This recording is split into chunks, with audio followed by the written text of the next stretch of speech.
Irmãos, o texto diz assim: mas vós sois a geração eleita, o sacerdócio real, a nação santa, o povo adquirido, para que anuncieis as virtudes daquele que vos chamou das trevas para a sua maravilhosa luz. Tem uma outra tradução para o verso 9 que diz assim: mas vós, porém, sois a geração eleita e o sacerdote santos, sacerdócio real, nação santa.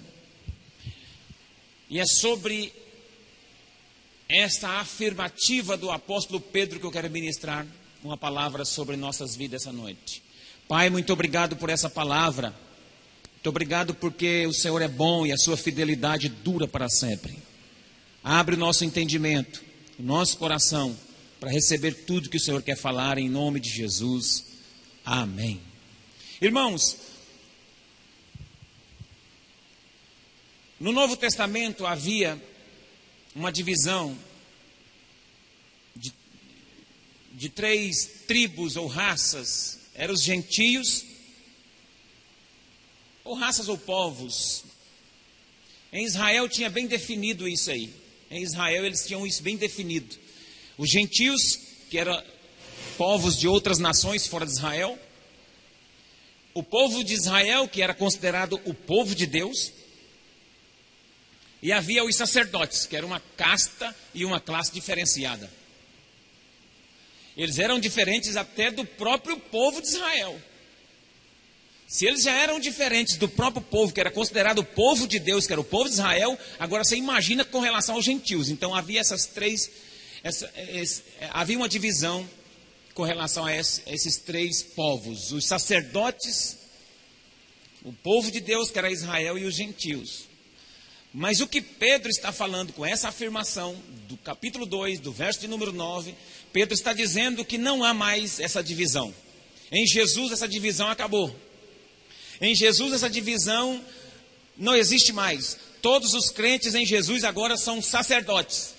Pedro está afirmando isso, categoricamente. Vós, porém, sois a raça eleita e o sacerdócio real. É sobre o sacerdócio real que eu quero ministrar essa noite.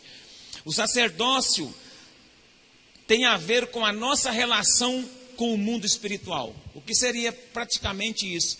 O nosso sacerdócio tem a ver com a nossa relação com as coisas de Deus, com as coisas dos céus. Mas a palavra que Pedro diz é que é um sacerdócio real. Ele complementa. Em outra tradução diz que nós somos reis e sacerdotes. A Bíblia afirma isso em outros textos. Depois nós vamos ver alguma coisa a respeito disso. Sacerdócio real é isso, reis e sacerdotes. Através de Jesus Cristo, Ele remove uma classe sacerdotal que tinha privilégios do Antigo Testamento e agora introduz isso. Através da cruz do sacrifício, ele introduz isso no meio de todos os crentes. E o que nós chamamos de sacerdócio cristão. O sacerdócio de cada um. Então você é um sacerdote de Deus. Não é só simplesmente o padre ou o pastor. Você é um tipo de sacerdote. E é um sacerdote real. E foi para isso que Cristo morreu na cruz, para nos tornar reis e sacerdotes. Então o sacerdócio tem a ver com a relação espiritual minha com Deus, com os céus. E essa parte da realeza, essa parte de ser rei, tem a ver com o domínio que Deus, através de Jesus, me deu para governar nesse tempo. Domínio sobre as coisas da terra.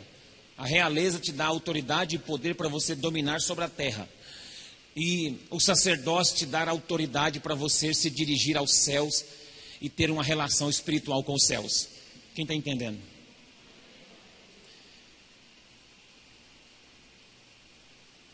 Então esse modelo antigo de sacerdote se acabou. Com essa afirmativa bíblica, nós podemos dizer isso. Mas por que isso não funciona muito na prática? Porque nós somos uma igreja de pessoas dependentes de pessoas mais espirituais do que nós. Porque a nossa relação espiritual é tão fraca que nós dependemos de outras pessoas. Não é pecado e nem errado você depender de outras pessoas. Mas você tem que ter definido em seu coração que você é rei e que você é sacerdote. Que isso funciona com você também.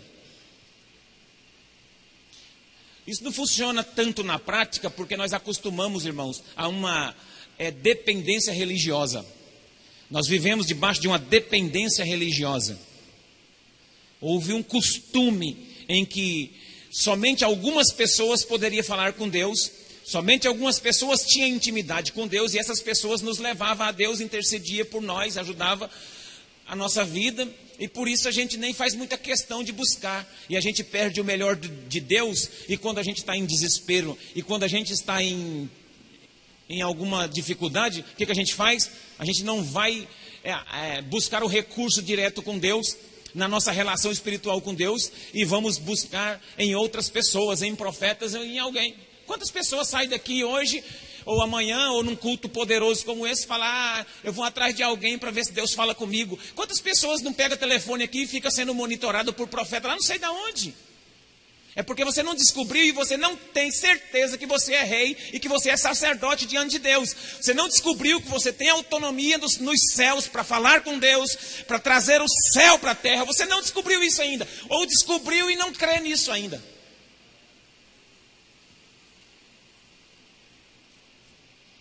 E, portanto, vive debaixo de uma mentoria até certo ponto preocupante. Você vai se ocupar de coisas. Agora, eu não estou dizendo de relacionamento, irmão. Nós podemos ter relacionamento com pessoas, podemos ter relacionamento com outros profetas, podemos ter relacionamento com outros pastores, com outros obreiros, podemos ter relacionamento com quem for de Deus. Lógico que podemos. Agora, nós não podemos viver dependência religiosa. Deus está querendo abrir o coração da igreja para que ela tome posse do reino de Deus, para que ela tenha autoridade no reino de Deus. Eu profetizo a autoridade nas suas mãos, na sua vida. Você é de Deus, você é rei, sacerdote de Deus na terra. Mas tem líderes religiosos e pastores que não pregam isso não, sabe por quê? Porque ele gosta de ser a sumidade. Ele gosta de ser mais poderoso que os outros. Ele gosta de ser mais importante do que os outros. Ele gosta de ter uma revelação maior do que todo mundo. E por isso que ele não prega isso. Porque se ele pregar isso, enfraquece o sacerdócio dele. Então tem muita gente que não ensina mesmo. Mas eu ensino. Porque eu quero que Deus levante nessa cidade uma igreja de reis e sacerdotes para a glória de Deus. E sacerdócio, para definir o que é sacerdócio e o que é rei, nessa palavra de Pedro, sacerdócio é preencher espaços vazios. Mas a realeza tem a ver com o resultado de governo aqui na terra. Isso não funciona, o reinado só não funciona na terra quando o sacerdócio não é pleno. Quando a sua relação espiritual com Deus não funciona direito, não é plena em Deus, o governo na terra falha. Aí falta poder. Aí falta autoridade. Quando o seu sacerdócio em Deus, quando a sua relação espiritual com Deus não é plena, você compromete o reinado. Amém? É por isso que você não resolve muitas coisas. Por isso que às vezes uma tempestade num copo d'água para você vira um tsunami. Por isso que probleminhas desse tamanho às vezes na sua frente vira luta grande. Porque você não tem o comando, o domínio e o governo dessa situação. Porque o seu sacerdócio, a sua interação e o canal que te leva à intimidade com os céus não está sendo pleno. Está falho em algum momento. Não existe manifestação de governo natural sem o aperfeiçoamento espiritual. Não há como o governo, o reino funcionar aqui na terra, no natural, se não houver um aperfeiçoamento espiritual. Se não estamos fluindo na autoridade de governo, é porque estamos, de certa forma, prevaricando. Eu já expliquei uma vez sobre prevaricar. A igreja do Senhor Jesus, e não só a nossa congregação, mas a igreja de Jesus no todo, ela sofre de um pecado chamado pecado de prevaricação. Tem tanto pecado que você não sabe o nome, né, irmão? Pecado de prevaricação. Sabe o que significa isso? Os advogados devem saber. É um crime funcional. Quem comete o pecado de prevaricação comete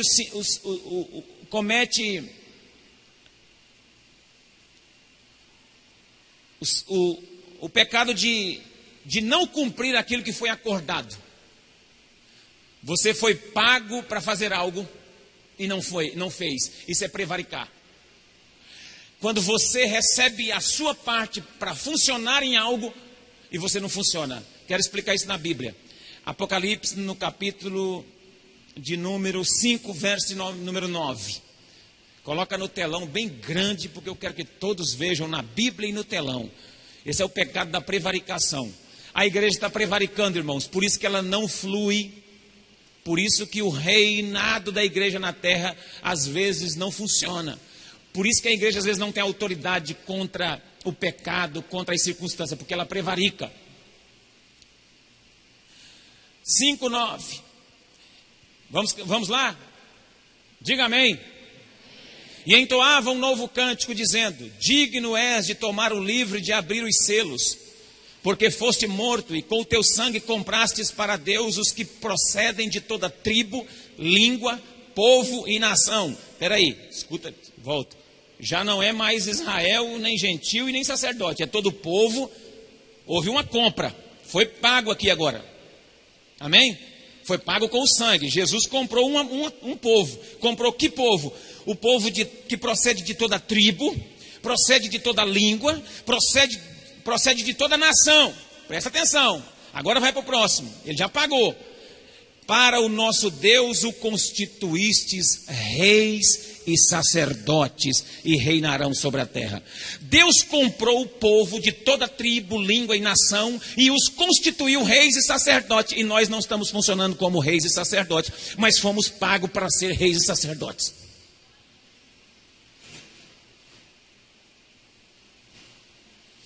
Quando você é pago por uma coisa e não funciona como tal, você está prevaricando.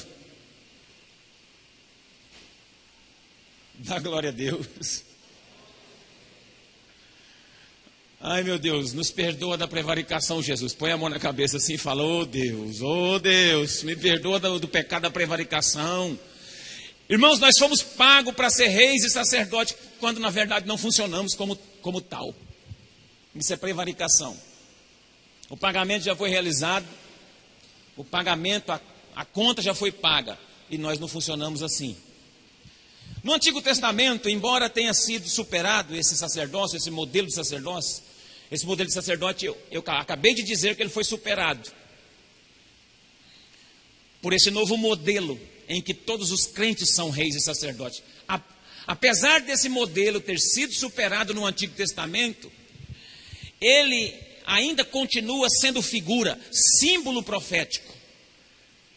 Não somente para nós entendermos a função. Primeiro, porque Deus não muda. O sacerdócio foi alterado, superado, mas Deus não mudou. Deus continua o mesmo, amém? Então ele não serve simplesmente para entendermos a função, mas para extrairmos princípios. Então qual é a base que eu tenho para entender o sacerdócio hoje? É a base do Antigo Testamento. É o modelo do Antigo Testamento. É a simbologia do Antigo Testamento. É aquilo que funcionou no Antigo Testamento, que eu trago como figura para o Novo, para esse modelo de rei e sacerdote que foi pago para funcionar agora. Então nós vamos recorrer ao Antigo Testamento para pegar figuras e trazer para esse modelo do Novo Testamento que foi pago para funcionar. Então eu quero compartilhar alguns princípios de como funciona na prática os sacerdotes para a glória de Deus. Quantos querem receber essa palavra? Quero funcionar em nome de Jesus. É assim, o primeiro princípio é a santidade ao Senhor. Ainda em 1 Pedro, abre comigo no capítulo 1, no verso de número 15, na primeira carta, só volta a folha. 1 de Pedro, capítulo 1, verso de número 15, diz assim: antes, porém, pelo contrário, segundo o que é santo, aquele que vos chamou, sede vós também santo em toda a vossa maneira de viver. O verso 16 vai complementar. Porque está escrito: sede santos, porque eu, o Senhor, sou santo. O primeiro princípio que deve ser vivido por cada um. Você entendeu que você é sacerdote, irmão? E que foi pago para funcionar assim? Quem entendeu? Foi eu que te paguei, não, tá? Foi o sangue de Jesus. Você resolve com ele. Quem não funciona está prevaricando. E como funcionar? Qual é o modelo para funcionar? Primeiro, santidade. Santidade ao Senhor. Um outro dia eu quero ministrar um pouco mais profundamente sobre santidade, mas o Luciano Subirá, é um dos pastores que tem inspirado a nossa geração no Brasil. Ele fala de santidade sobre 3 níveis. Ele diz que nós vivemos santidade inicial, progressiva e final. Esses 3 níveis acompanham a nossa vida. A inicial é no ato, no momento em que convertemos. Nós passamos já por um processo de santificação. A conversão já é um ato de santificação inicial, porque a nossa mente, que até então vinha pervertida, ela se converte, reconhece o pecado e ela já é santificada nesse ato. Progressivamente, é na caminhada. E no final é a experiência para onde eu quero ir. É a experiência do alvo, atingir o alvo. Então o Luciano Subirá, para ser bem prático, ele diz o seguinte: que a santidade inicial é a experiência que nós temos de passar pela porta. Amém? Você estava lá no mundo, agora você entrou para a porta, entrou pela porta, você se santifica. A experiência progressiva da santificação é a experiência do caminho.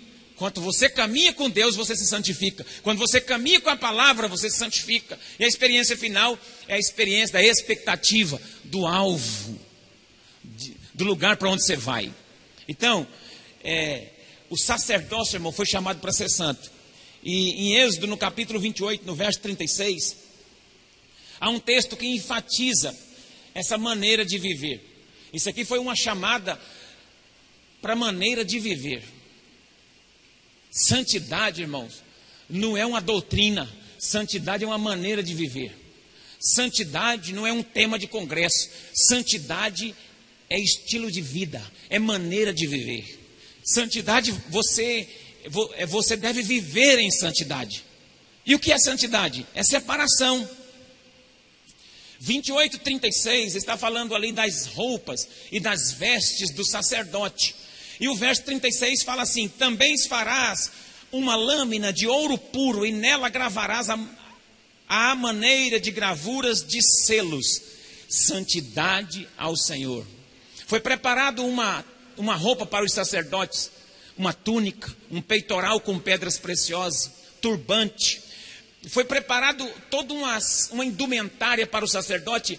E no meio dessa indumentária tinha uma lâmina que colocava na testa do sacerdote, uma lâminazinha de ouro puro, escrito santidade ao Senhor, na testa do homem, na testa do sacerdote. Todo mundo que chegava no sacerdote olhava, já via logo aquela placa na frente da testa dele escrito santidade ao Senhor. Já pensou, irmão? O carro tem uma placa e não tem uma tarjeta? Todo carro tem uma placa com o número e tem uma tarjeta que coloca o nome da cidade. Amém? É tarjeta que fala aquilo? O sacerdote tinha uma tarjeta na testa, só que era uma lâmina feita de ouro, escrito santidade ao Senhor. Sabe, foi colocado na testa para identificar a principal característica de um homem de Deus, de uma mulher de Deus. Sabe qual deve ser a principal característica de um homem e de uma mulher de Deus? A sua santidade. A sua separação das coisas desse mundo. E Pedro diz assim no verso 15 do capítulo 1, diz assim: a vossa maneira de viver. E eu quero dizer algo para você. O santo, irmão, ele combate a vontade de pecar e não o pecado. Repita comigo: o santo, ele combate a vontade de pecar e não o pecado. Escute, você não luta contra o pecado não, você luta contra a sua vontade de pecar. Tem gente que fica pelejando contra o pecado. Não, você tem que lutar um pouco antes, porque a vontade vem antes do pecado. O desejo, a concupiscência, ela vem antes do pecado. Ser santo é tratar com a tentação e não com o pecado.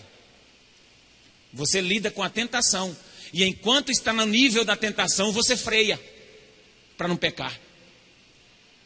Agora, depois que a vaca vai para o brejo, você vem, não adianta. Você tem que lidar com a tentação. Está sendo tentado? Então tenta coibir a tentação aí.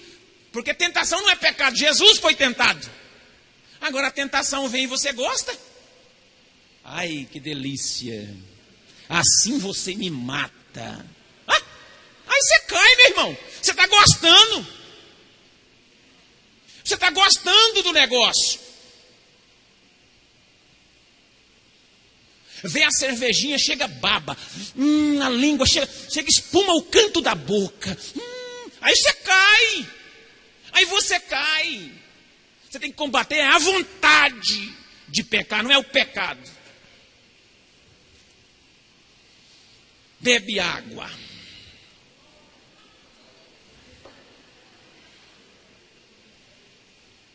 Se não tiver mineral, vai torneral, vai o que for. Aleluia.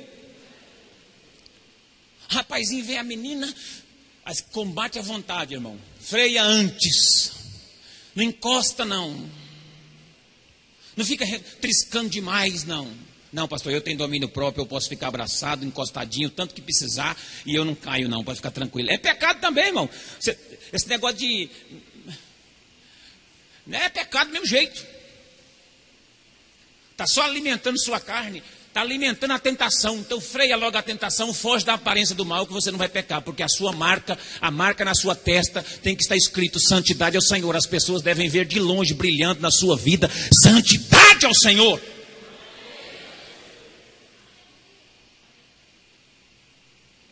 E eu tenho uma palavra para você: o santo reconhece o pecado, não fica justificando. Quando você vê gente justificando demais, é porque não quer reconhecer que pecou.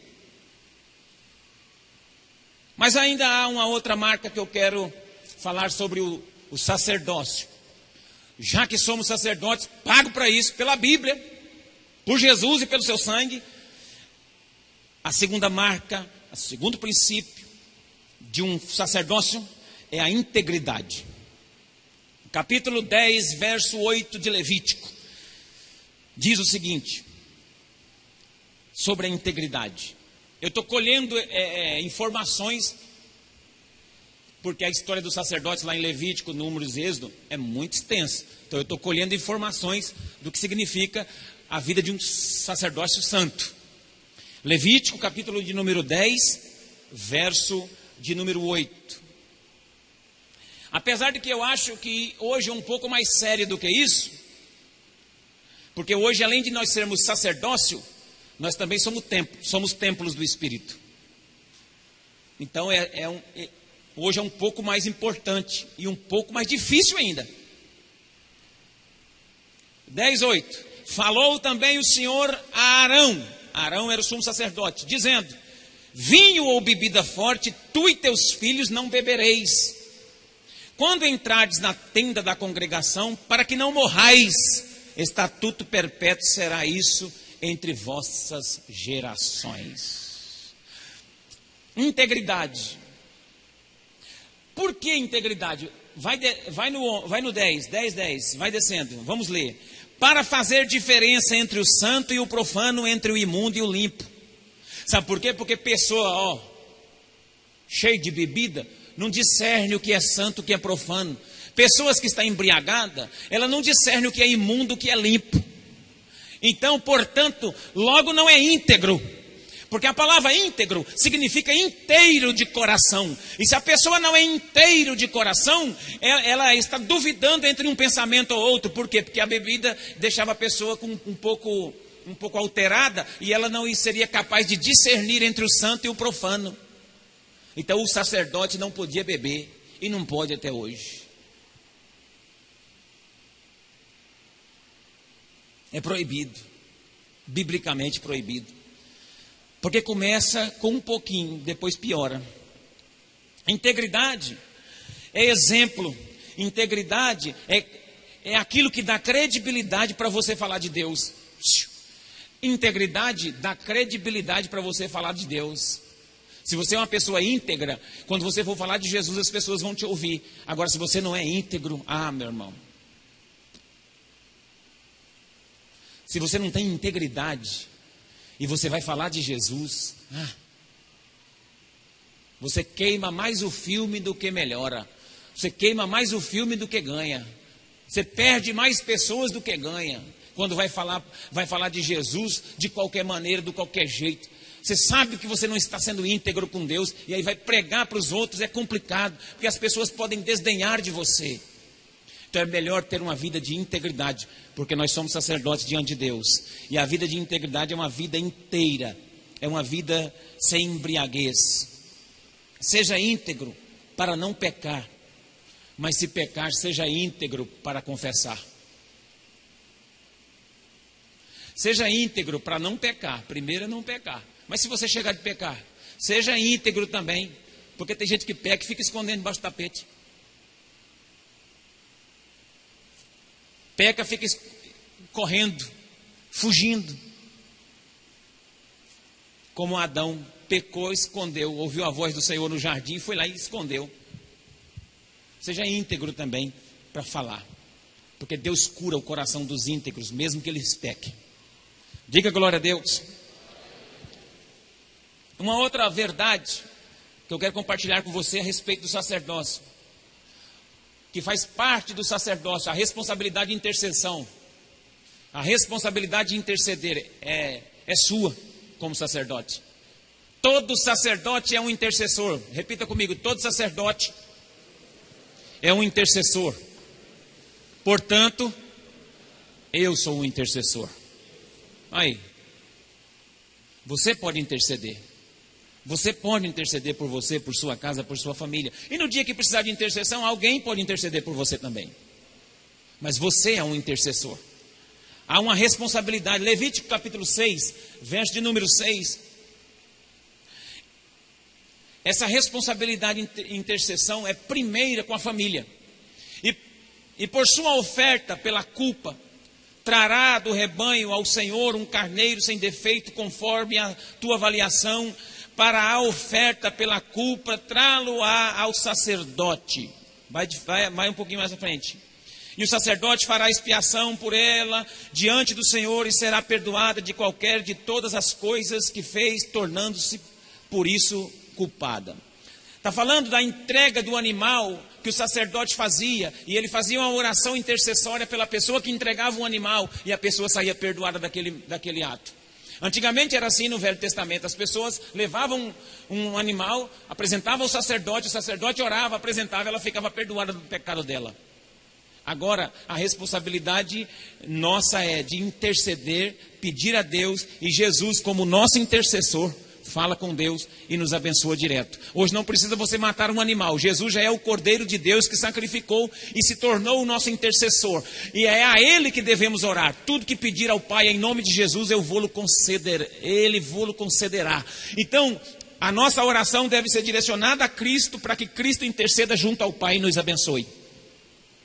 Então hoje você é um intercessor. Você hoje pode ser um intercessor. Você pede a Deus e Deus te responde. Você não precisa levar um animal ou levar alguém para um outro homem essa causa para poder pedir, para depois pedir para outro, não. Você mesmo tem lugar e acesso diante de Deus. Você é um intercessor. E isso principalmente com relação à família. Principalmente com relação à família. Você é o principal intercessor da sua família. Marido, você é o principal intercessor da sua esposa. Sabe por que não está dando certo? Você está orando pouco. Essa semana você já colocou a mão na cabeça da sua mulher e orou por ela? Você já abençoou a vida dela? Irmão, toda vez que eu acordo, ou para ir ao banheiro, ou orar algum pouquinho, seja lá, acordo no meio da noite e eu coloco a mão na cabeça da minha esposa. Ela está dormindo, ela nem vê, mas eu estou orando por ela. É responsabilidade minha. Eu abençoo a minha casa. Eu abençoo a minha esposa, minha filha. Eu abençoo eles. Toda vez, irmão, quando você acordar, primeiro que a mulher, põe a mão na cabeça dela e ora. Abençoa a vida dela. Ore por ela. Mas só que a esposa que não tem um marido que tem essa revelação, que não tem esse entendimento, então você põe a mão na cabeça dele. Porque você também é sacerdote também. Do Deus vivo na terra.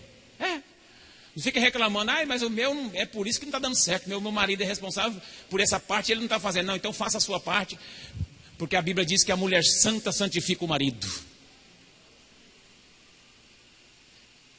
Aleluia. A Bíblia ensina a não casar com o descrente, mas já que está casado também ensina a não separar. Então agora continua até santificar. E Deus vai honrar vocês. Quem está entendendo aí? Glória a Deus. Eu pensando sobre essa intercessão e o cuidado com outras pessoas, e principalmente da família, aconteceu na vida de Caim. Caim matou o irmão dele e chegou com desculpa a expressão, com a cara mais lisa de todo. Matou o irmão e ficou lá.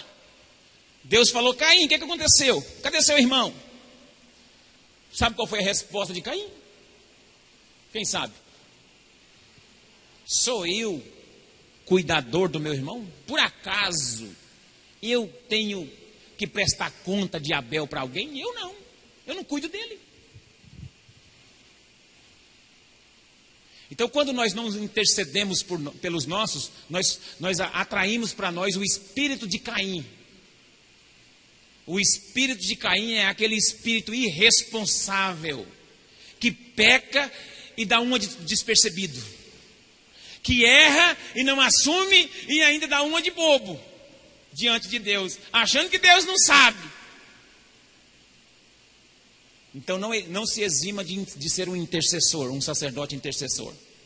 Irmão, isso aqui é aula para você pegar, vai recebendo a sua palavra aí, amém? Amém? É Deus purinho nessa palavra. Outra, Levítico 6, verso 12. Eu falei da responsabilidade de intercessão, agora eu vou falar da responsabilidade com a unção. O fogo, pois, sempre arderá sobre o altar, não se apagará. Mas o sacerdote acenderá a lenha nele cada manhã, e sobre ele porá em ordem o holocausto, e sobre ele queimará a gordura das ofertas pacíficas. Era responsabilidade do sacerdote manter acesa a chama da unção de Deus, do azeite, do óleo, do fogo aceso no altar. É responsabilidade do crente, irmão, manter a vida dele cheia do Espírito Santo, manter a vida dele cheia de fogo de Deus, cheio da presença de Deus, cheio da glória de Deus. É responsabilidade do jovem ser cheio do Espírito Santo. Você é sacerdote de Deus. Todos os dias pela manhã o sacerdote colocava lenha para que não apagasse o fogo.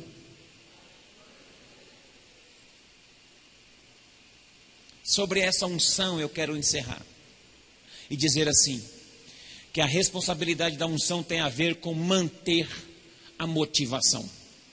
Esse acender a lenha tem a ver com manter a motivação. Como manter a motivação diante de tantas coisas, irmãos? Como manter acesa a chama da motivação espiritual na nossa vida? Para congregar quinta, para congregar no domingo, para congregar na rede jovem aos sábados, para congregar nas células. Como manter a motivação? Somente acendendo essa chama da palavra, através do Espírito de Deus na nossa vida, para a gente permanecer, perseverar na unção de Deus. Mais do que receber a unção, é necessário preservá-la. Nós estamos vivendo uma época em que uma geração se levantou, que todos os cultos e todos os dias querem uma unção nova. Está cheio de crente querendo receber unção nova. Eu não sei para quê. Porque ele não deu conta de usar aquela que ele recebeu ontem.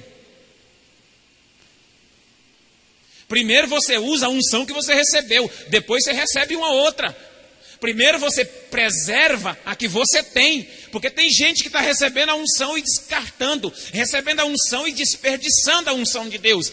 E a unção de Deus é para ser preservada. Quem está entendendo isso, diga glória a Deus. Você preserva a unção que você tem, para depois você receber outra. Isso é manter a motivação. A minha motivação vem do Senhor. Para mim todo culto é uma alegria. Se eu sair de férias eu quero congregar. Já pensou? Nas férias eu estava com a Bíblia aberta, lendo com os irmãos. Eu não perdi um culto nas férias. Graças a Deus. Fui lá para a igreja, lá, ô igreja boa, ô pastor de uma palavra abençoada. Eu caladinho na minha lá. Nem pastor, na primeira vez eu falei que não era. Recebendo. Me dá a minha bênção. Eu quero a minha. Eu quero a minha unção. Mas eu quero também preservar a minha. Eu não posso ficar deixando 2, 3, 4 dias sem orar, 2, 3, 4 dias sem buscar. Eu não posso parar no outro dia, porque senão vira só cinza. Apaga aquele tição que estava aceso, começa a apagar, vira só aquela cinza branca. O vento passa, vira só aquela cinza. Tem crente aí que está aí hoje, que está só a cinza apagada.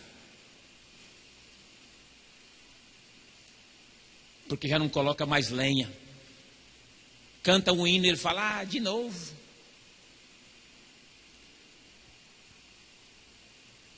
O irmão dá um testemunho e fala, isso, esse irmão de novo.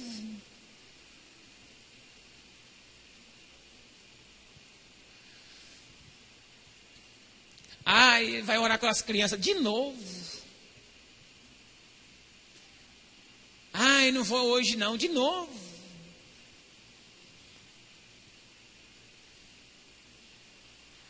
Quem vai vir cantar no Conjubã? Pastor Ludi Rosa, de novo. Sabe porque o coitado do homem veio umas 2, 3 vezes? Tá bom, deixa ele aí.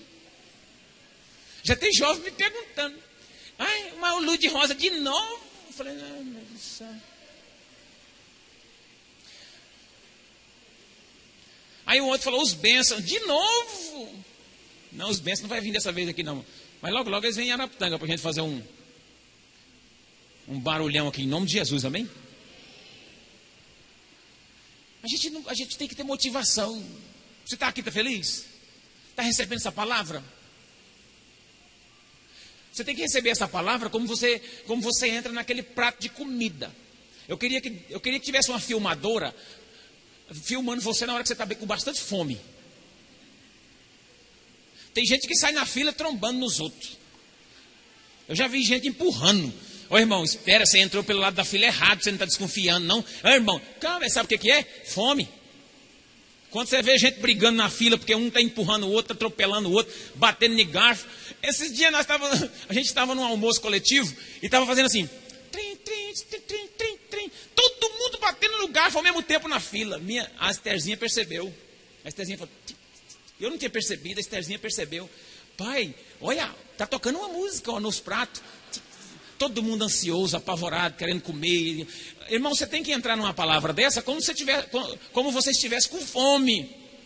Porque tem gente aqui que recebe essa palavra, mas quando vai comer, 6 pãezinhos não dá para ele. Ele coloca mortadela dentro, coloca presunto, ele coloca requeijão, ele coloca alface, tomate, faz... imprensa, tem gente que dobra o pão no meio assim, faz tipo enrosca ele assim, faz um pedacinho assim, vai, rapaz, por que você não fica assim pela palavra? Pelo nível de fome espiritual que você tem, eu sei quem você é. Pelo nível que você busca, eu sei a motivação do seu coração. Lê 2, 3 versículos por dia, está dormindo, e quando lê, agora para comer, vai. Pode ter o que tiver na frente. Pode ter ovo, pode ter inhame, pode ter abóbora, O que for, ele está entrando. Suco, se tiver, se não tiver, vai água mesmo. Você tem fome, mas e fome da palavra? Precisamos manter a motivação pelos cultos, manter a motivação na nossa célula. Ai, que célula maravilhosa! Oh, glória! Tem que ter motivação pelo coração, irmão. O sacerdote mantém acesa essa motivação. Mantém a busca. E segundo, manter a busca. Também sabe manter a vida estável quando as notícias são ruins. E mantém a maturidade. Eu gostaria de ler esse texto com vocês sobre a maturidade. Estamos para terminar, irmãos. Sabia que a palavra ia ser um pouco extensa hoje. Números, capítulo de número 4. Números, capítulo 4.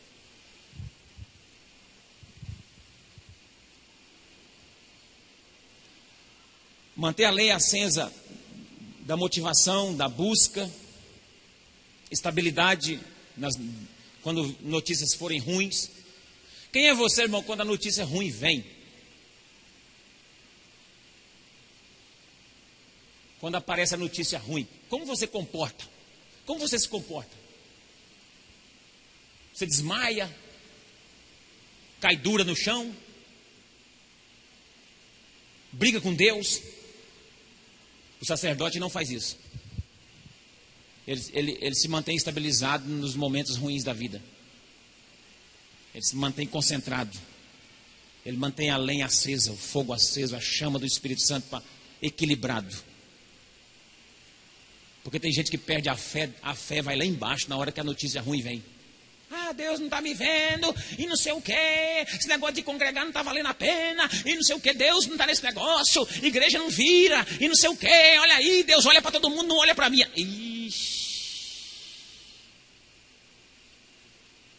Se você age desse jeito, está faltando lenha, está faltando acender a chama do equilíbrio espiritual sobre sua vida. Isso se chama maturidade. Aqui, ó. Disse o Senhor a Moisés e a Arão. Não, 2 agora.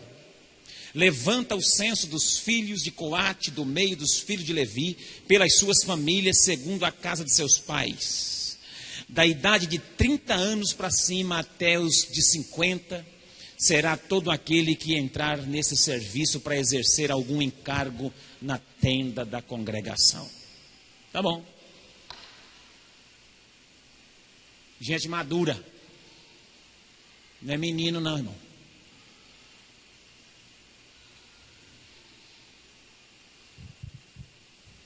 Não é menino não.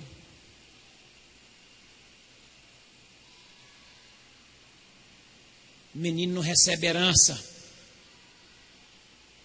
Menino não dirige. Menino aguarda o tempo dele.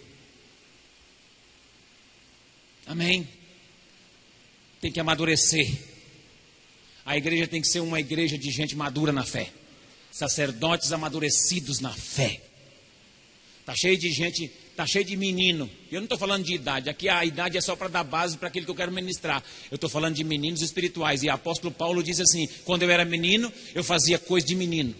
Mas quando cheguei a ser homem, mudei as atitudes de menino. Mudei os comportamentos de menino. Está cheio de crente menino. Está cheio de crente com meninice dentro da igreja. É meninice demais.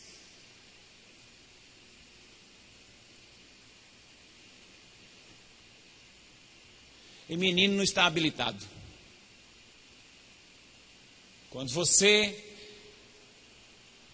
se comporta como um menino, você escandaliza. Quando você se comporta como um menino, você faz coisa de menino. E nós não estamos mais no tempo de viver uma igreja de meninos. Precisamos viver uma igreja de reis e sacerdotes.